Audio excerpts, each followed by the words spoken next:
You know what? Not everyone's going to like you, and that's okay.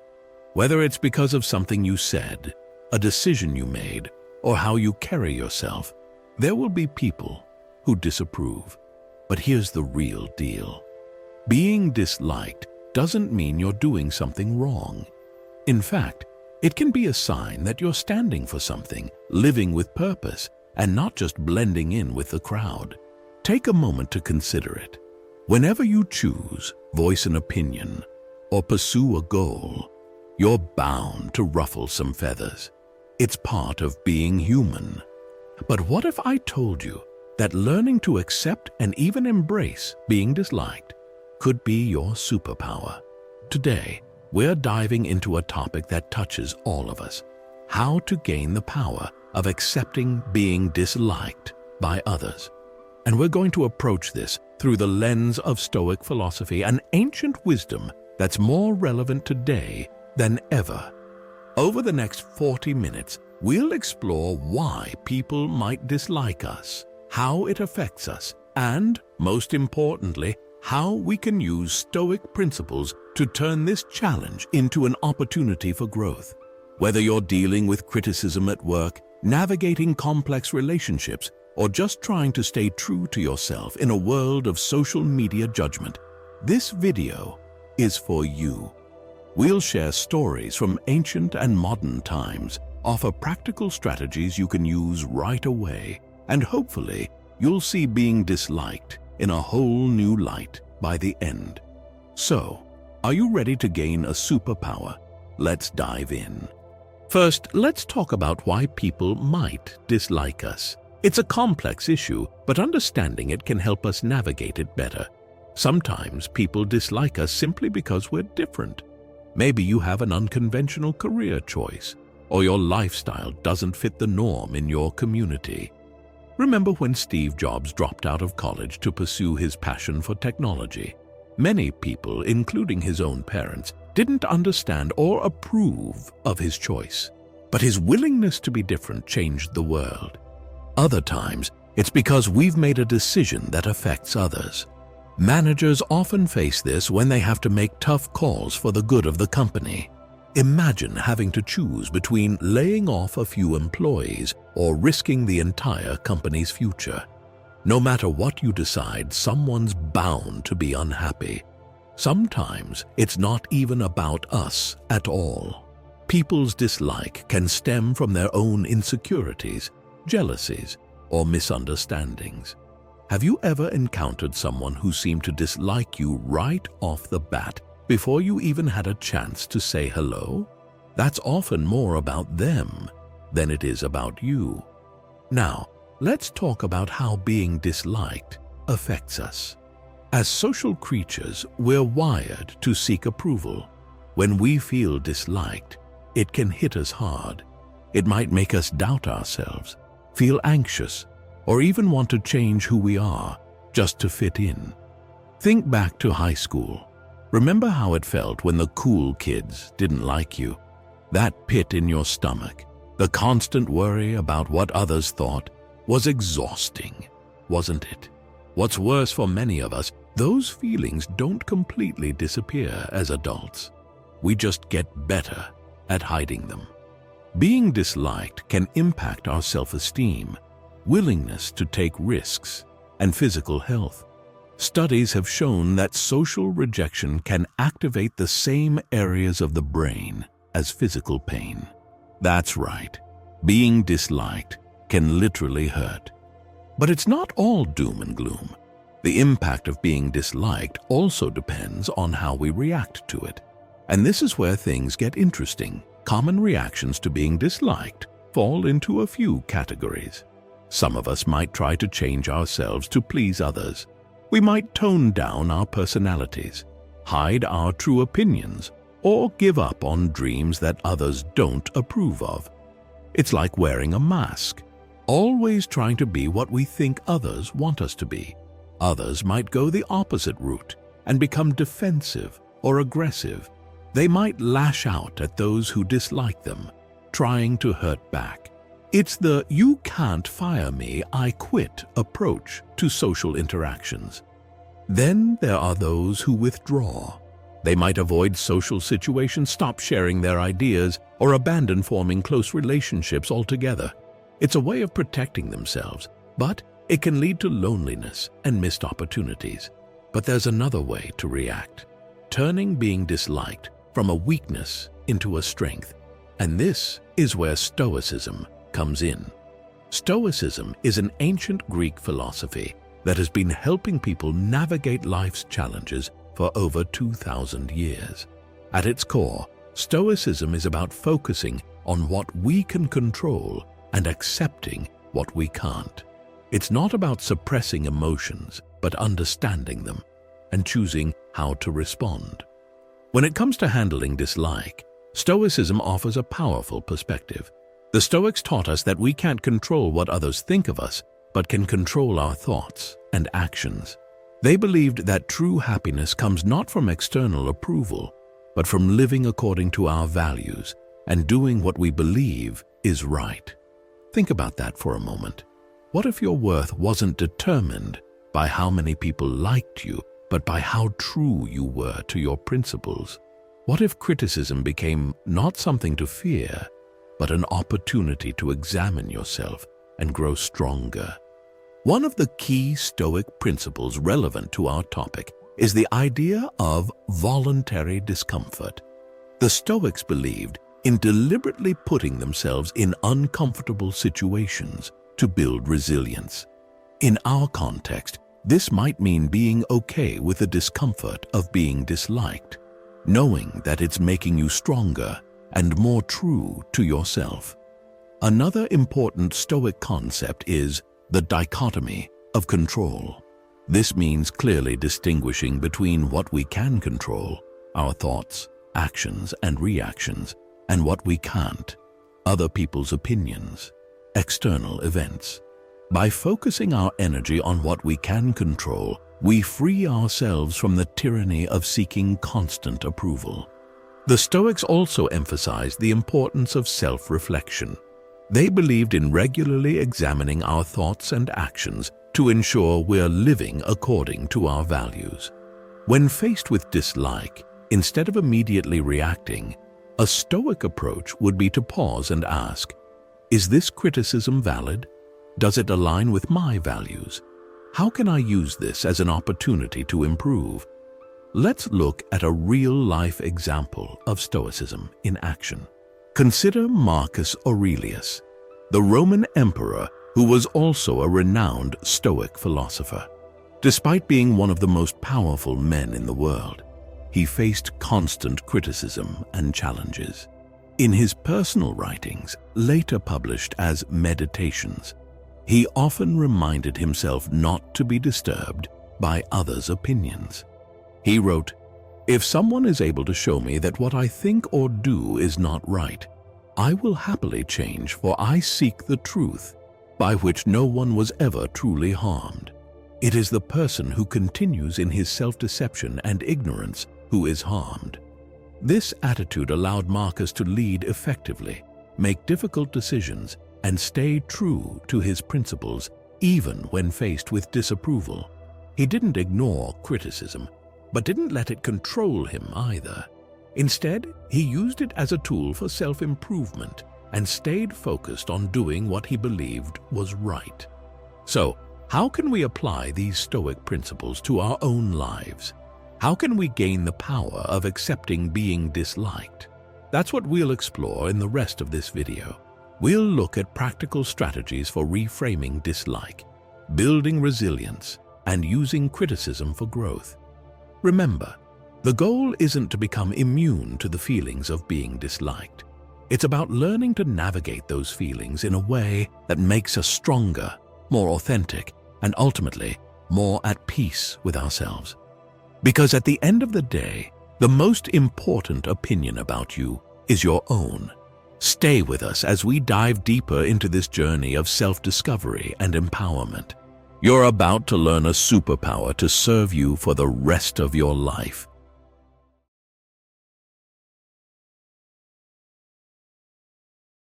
Now that we've laid the groundwork, let's dive deeper into the power of acceptance. Why is accepting dislike so paramount? Well, it's simple. You can't control what others think of you, but you can control how you respond to it. Think about it. How much energy have you spent trying to make everyone like you? How many times have you twisted yourself into knots trying to please everyone? It's exhausting, isn't it? And the kicker is, it never really works. There will always be someone who doesn't approve. Accepting dislike frees you from this endless chase. It allows you to focus on what really matters, living according to your values, pursuing your goals, and being true to yourself. When you accept that not everyone will like you, you permit yourself to be authentic. But here's where many people get stuck. They confuse acceptance with approval. Let's be clear. Accepting dislike doesn't mean you enjoy it or think it's okay for people to treat you badly. It simply means you acknowledge the reality of the situation without letting it control you. Imagine you're giving a presentation at work. You've prepared thoroughly, but you can see one colleague in the back row, arms crossed, clearly not buying what you're saying. Acceptance means acknowledging, okay, this person doesn't agree with me, and continuing your presentation. It doesn't mean you must like their attitude or change your approach to win them over. Let's look at how an ancient Stoic figure dealt with criticism. Consider the story of Cato the Younger, a Roman statesman known for his moral integrity. Cato often faced harsh criticism for his unwavering principles in a time of political corruption. One day, while Cato was speaking in the Roman Senate, arguing against corruption, a political rival became so enraged that he spat in Cato's face. Now, in Roman society, this was one of the gravest insults possible. The entire Senate fell silent, waiting to see how Cato would react. What did Cato do? He calmly wiped his face and continued his speech. He didn't retaliate, he didn't fly into a rage, and he didn't back down from his position.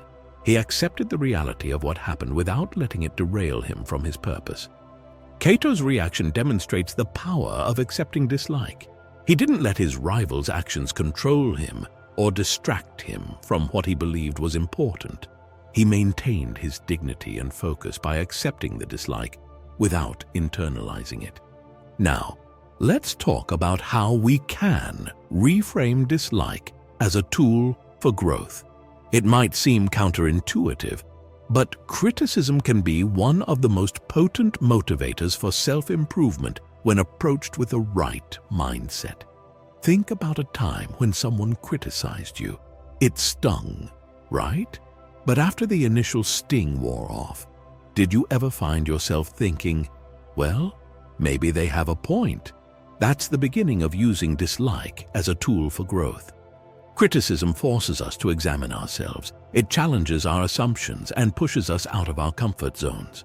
When someone dislikes something about us or our work, it's an opportunity to ask ourselves, is there truth in this?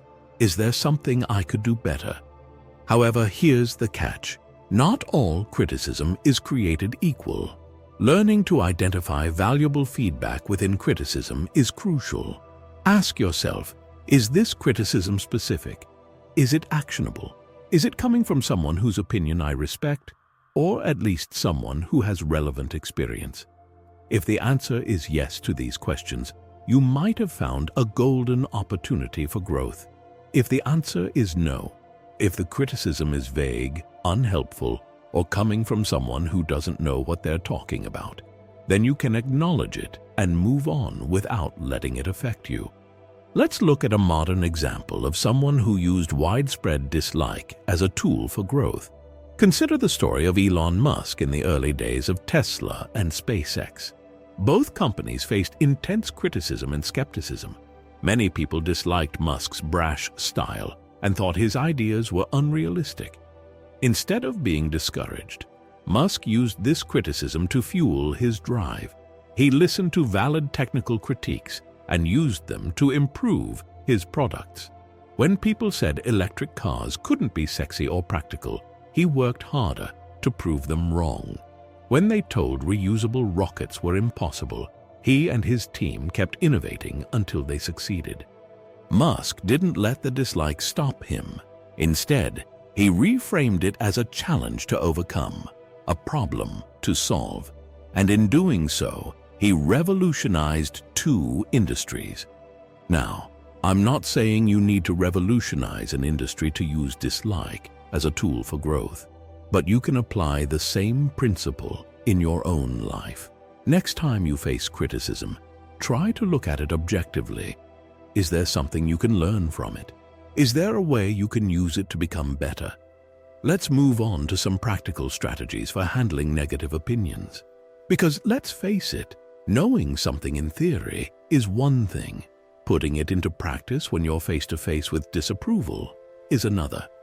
First up, developing emotional resilience. This is your ability to bounce back from negative experiences. It's like building an emotional muscle. The more you exercise it, the stronger it gets. One way to build resilience is through what psychologists call reframing. This means changing how you think about a situation. For example, instead of thinking, "This person dislikes me, I must be awful," try thinking, "This person's opinion is just one perspective. It doesn't define me." Another technique is to practice self-compassion. Often, when people dislike us, we become our own harshest critics. But what if you treated yourself with the same kindness you'd show a good friend instead of beating yourself up? Tell yourself, "This is a tough situation, but I'm doing my best. I'll get through this." Next, let's talk about setting and maintaining personal boundaries. Boundaries are the limits you set on how others can treat you. They're crucial for maintaining your self-respect and reducing the impact of others' negative opinions. Setting boundaries means saying no to unreasonable requests, speaking up when someone treats you disrespectfully, or deciding what level of criticism you want to engage with. Remember, you don't have to attend every argument you're invited to. For example, suppose a colleague constantly criticizes your work in a non-constructive way. In that case, a boundary might be saying, "I'm open to specific actionable feedback, but general negative comments aren't helpful. Can we focus on concrete suggestions for improvement?" Practicing mindfulness and self-reflection is another powerful strategy. Mindfulness means being fully present in the moment and aware of your thoughts and feelings without judging them. When faced with dislike or criticism, mindfulness can help you observe your reactions without being controlled by them. Try this. Next time you feel the sting of someone's disapproval, pause, take a deep breath. Notice how you feel, the emotions, the physical sensations. But don't judge these feelings or try to push them away. Just observe them. This simple act of mindful awareness can help create a space between the trigger, someone's dislike, and your response. Self-reflection goes hand in hand with mindfulness. It's about regularly checking in with yourself. What are your values? Are your actions aligned with these values? When you're secure in who you are and what you stand for, others' disapproval loses much of its power. Now, let's have an interactive moment. I want you to pause and reflect. Think about a recent situation where you felt disliked or criticized. Got it? Okay, now let's work through it together. First, notice how you feel when you think about this situation. Where do you feel it in your body? What emotions come up? Just observe these sensations without trying to change them. Now let's reframe this situation. Instead of focusing on the dislike, ask yourself, what can I learn from this? Is there any truth in the criticism that I can use to grow? If not, can I use this as an opportunity to practice standing firm in my values? Next, set a boundary.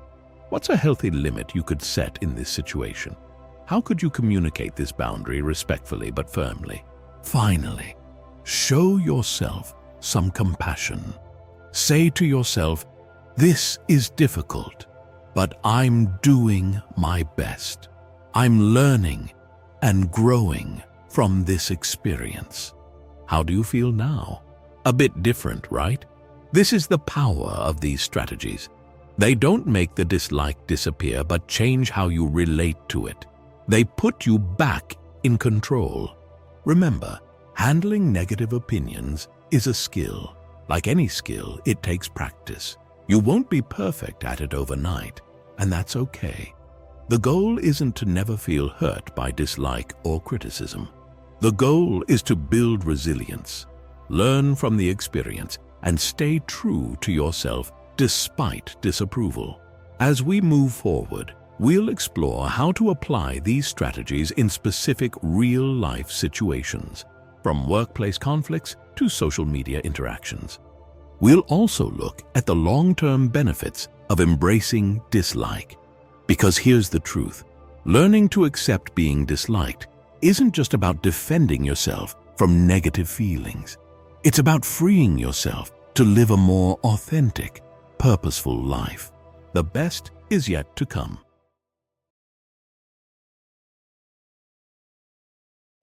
Now that we've explored the power of acceptance and some practical strategies, let's see how these ideas play out in real life.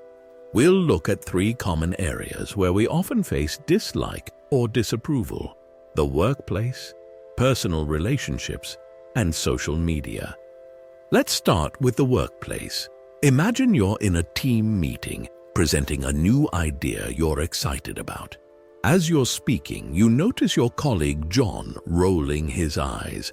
After the meeting, he pulls you aside and says, "That's never going to work. You're wasting everyone's time." Ouch, right? But let's apply what we've learned. First, accept the reality. John doesn't like your idea. That's okay. It doesn't mean your idea is terrible or that you're incompetent. Next, look for any valuable feedback hidden in his criticism. Is there a specific concern you could address? If not, that's fine too. Now, set a boundary. You might say, "John, I appreciate you sharing your concerns. In the future, I'd find it more helpful if you could provide specific feedback during the meeting. That way, we can discuss it as a team." Finally, reflect. Are you still confident in your idea? Does it align with your values and what you believe is best for the company? If so, don't let one person's disapproval deter you. Use it as motivation to refine and improve your proposal.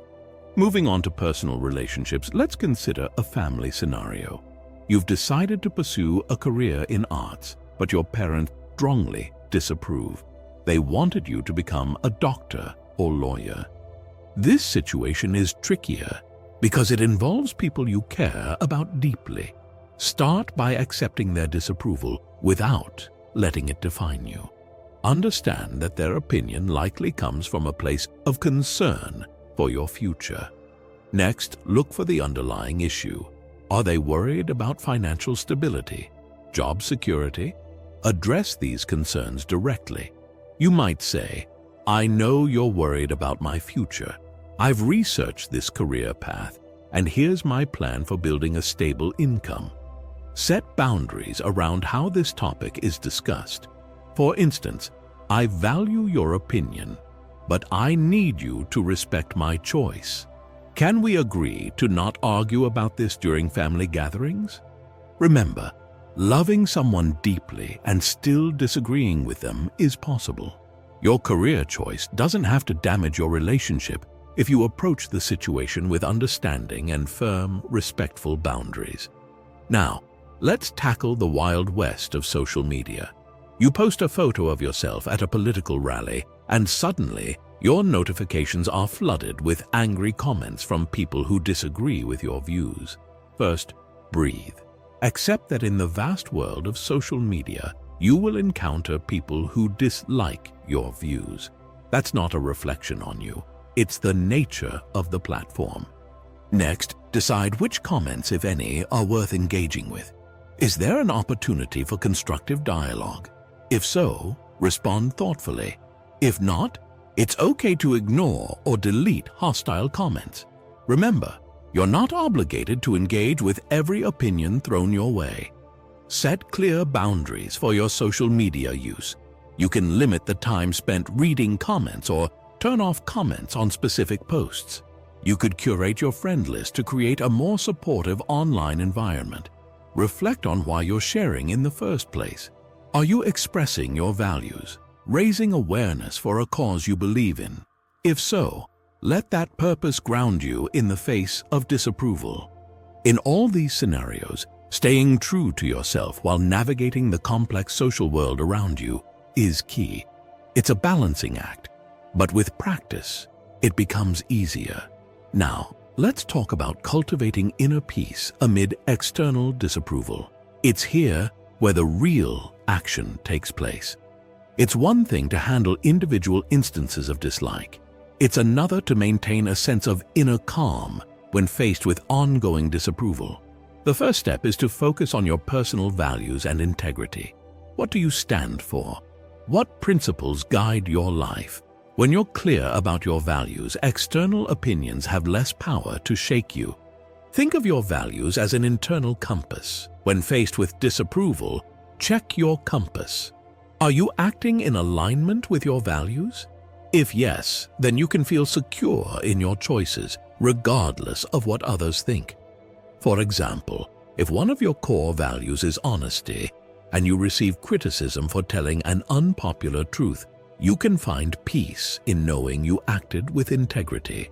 The disapproval might still sting, but it won't devastate you.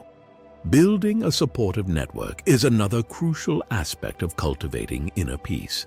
Surround yourself with people who uplift you and who appreciate you for who you are. This doesn't mean creating an echo chamber where everyone agrees with you. Instead, seek out people who can disagree with you respectfully and challenge you to grow while still supporting your fundamental worth. Your supportive network can be a safe harbor in stormy seas of disapproval. You can turn to these people when you need reassurance, who can remind you of your strengths when others are focusing on perceived weaknesses. Let me share an Eastern philosophical tale about inner peace. There's a Zen story about a monk who was renowned for his inner calm. One day, a warrior came to challenge him, hurling insults and trying to provoke the monk into a fight. The monk listened calmly, then asked, "If someone offers you a gift and you refuse to accept it, who does the gift belong to?" The warrior, confused, replied, "The giver, I suppose." The monk smiled and said, "Exactly. And it is the same with your insults and anger. I choose not to accept them. They remain yours." This story beautifully illustrates the power of choosing our reactions. The monk's inner peace wasn't dependent on the warrior's approval. He recognized that he had control over his responses, not the warrior's actions. We can apply this wisdom in our own lives. When faced with dislike or disapproval, we can choose whether to accept it into our inner world. This doesn't mean ignoring valid criticism or never feeling hurt. It means recognizing that we have the power to decide how deeply we let others' opinions affect us. Cultivating this inner peace is a lifelong journey. It's not about reaching a state where nothing ever bothers you. It's about developing the ability to return to your center, your inner calm, even when the world around you is chaotic. Now, let's look at the long-term benefits of embracing dislike. Because make no mistake, learning to accept being disliked isn't just about defense. It's about opening yourself up to a more authentic, confident, and resilient life. First, let's talk about increased authenticity and self-confidence. When the need for universal approval no longer drives you, you're free to be your true self. You can express your genuine thoughts, pursue your real passions, and live according to your actual values, not the values others think you should have. This authenticity naturally leads to greater self-confidence. Why? Because you're no longer trying to be someone you're not. You're not constantly second-guessing yourself, wondering if this action or that comment will make someone dislike you. Instead, you're standing firm in who you are. Think about the people you admire most. Chances are they're not people pleasers. They're individuals who stand for something and who aren't afraid to be disliked for their beliefs or actions. That's the kind of confidence you develop when you embrace the possibility of being disliked. Next, embracing dislike leads to improved decision-making skills. When you're overly concerned with being liked, you might refrain from making necessary but unpopular decisions. You might choose the safe option over the right option. But when you accept that dislike is sometimes inevitable, you free yourself to make decisions based on what you truly believe is best, not what will ruffle the fewest feathers. This leads to better outcomes in the long run, both in your personal life and in professional settings. For instance, a manager who's comfortable with being disliked can make tough but necessary decisions to keep a project on track. A parent who's okay with temporary disapproval can set important boundaries that benefit their child in the long term. Finally, embracing dislike enhances your resilience in the face of adversity. Every time you stand firm in the face of disapproval, you're building emotional strength. You're proving to yourself that you can handle discomfort and stay true to your values even when it's difficult. This resilience serves you in all areas of life. It helps you bounce back from setbacks, persist in the face of challenges, and maintain your composure in high-pressure situations. It's like building an emotional immune system. The more you exercise it, the stronger it gets. Consider someone who's learned to embrace the dislike of pursuing a long-term goal, like starting a business or writing a book. They'll inevitably face criticism and setbacks. But because they're not devastated by every negative opinion, they can persist where others might give up. They can take useful feedback and let go of the rest. In essence, embracing dislike doesn't just change how you handle disapproval. It changes who you are. It transforms you into a more authentic, confident, decisive, and resilient. It allows you to live life on your own terms, to pursue what truly matters to you without being held back by the fear of others' opinions. And here's the beautiful irony. When you're no longer desperate for everyone's approval, you often end up earning genuine respect. People are drawn to authenticity and quiet confidence. By embracing the possibility of being disliked, you become the kind of person others admire, someone who stands for something and isn't swayed by every passing opinion. As we wrap up this section, I want you to imagine the person you could be if you fully embraced this mindset. Imagine the goals you could pursue, the stands you could take, the life you could lead if the fear of being disliked no longer held you back. That's the power we're talking about. That's the transformation that's possible. And in our final section, we'll talk about how to start making this shift in your own life, starting today.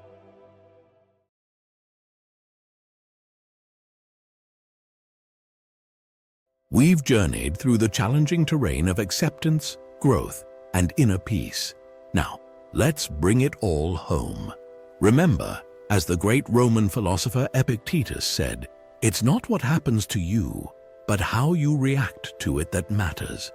Your power lies not in controlling others' opinions, but in mastering your responses. Imagine waking up tomorrow, fully embracing this Stoic superpower. You step out into the world, no longer shackled by the fear of disapproval.